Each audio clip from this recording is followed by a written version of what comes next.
Islamabad police के बावर्दी एहलकार के हाथों रिक्शा ड्राइवर के कत्ल का मामला। डीआईजी शहजाद नदीम बुखारी का वाक़े का सख्त नोटिस। एसएसपी ऑपरेशन मलिक जमील जफर से रिपोर्ट तलब कर ली। पुलिस राय के मुताबिक मुलजिम अब्दुर्रहमान थाना रमना में बतौर कांस्टेबल तैनात था।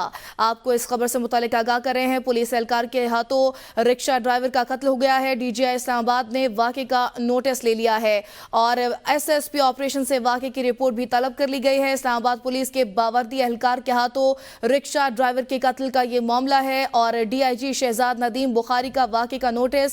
एसएसपी ऑपरेशन मलिक जमील जफर से रिपोर्ट भी तलब कर ली गई है, जबकि पुलिस राय के मुताबिक मुलजिम अब्दुर्रहमान थाना रमना में बतौर कांस्टेबल तैनात था। आपको बता रहे हैं इस्लामाबाद से खबर है, एसएसपी ऑपरेशन ने वाक़े का नोटिस भी ले लिया है। मुलजिम थाना रमना में बतौर कांस्टेबल तैनात था। इस्लामाबाद पुलिस एहलकार के हाथों रिक्शा ड्राइवर का कत्ल हो गया है। आपको बता रहे हैं एहलकार के हाथों रिक्शा ड्राइवर के कत्ल का यह मामला है। डीआईजी शहजाद नदीम बुखारी का वाक़े का सख्त नोटिस। एसएसपी ऑपरेशन मलिक जमील जफर से रिपोर्ट भी तलब कर ली गई है और पुलिस राय के मुताबिक मुलजिम अब्दुर्रहमान थाना रमना में बतौर कांस्टेबल तैनात था। आपको बता रहे हैं इस्लामाबाद से पुलिस एहलकार के हाथों रिक्शा ड्राइवर का कत्ल हो गया है। कत्ल का यह मामला है और पुलिस कांस्टेबल के हाथों रिक्शा ड्राइवर का कत्ल हुआ है, जबकि एसएसपी और डीआईजी शहजाद नदीम ने इस वाक़े का सख्त नोटिस भी ले लिया है। मज़ीद तफ़सीलात जानेंगे ज़मान मुगल से। ज़मान, आगाह कीजिएगा।